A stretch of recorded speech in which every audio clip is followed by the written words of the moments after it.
Siapa nak bercinta dengan orang miskin kalau boleh bercinta dengan orang kaya? Siapa nak kahwin? Jutawan!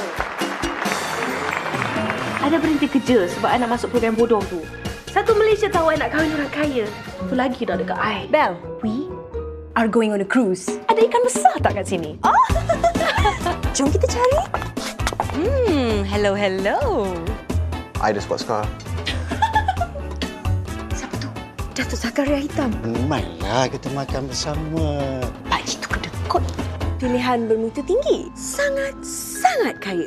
Datuk ni lah yang akan buat you jadi Datin. Intan, I dah terjanji dengan Datuk Isham yang I akan masuk pertandingan ballroom dancing dengan dia malam lusa. Jadi you kena tolong I, okey? Tak boleh, Bel. Datuk, saya kena bunuh. I kena siasat. Bayangkan, siasatan eksklusif oleh Intan Mastura. I kena buktikan pada semua orang yang I bukan sekadar muka baca skrip depan kamera saja. Kau gila ke? Bahayalah. Alah, si detektif tu ada. Kalau awak nak main jadi jurnalis, I don't care. But not on my case.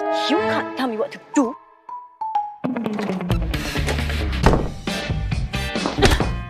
Kalau you betul-betul nak kawan dengan I, just tolong I. Dah berapa lama je belajar menari ni? 15 minit. Oleh! So you ni pisau cukur lah Perempuan kini harus pandai menjaga diri, jangan buta berkasih sayang. Sebelum berjanji, lihat dulu kuasa membeli tak inginkan. Susahnya nak cari lelaki kat sini, Intan. Bel, we must not give up. Kapal ni kan besar.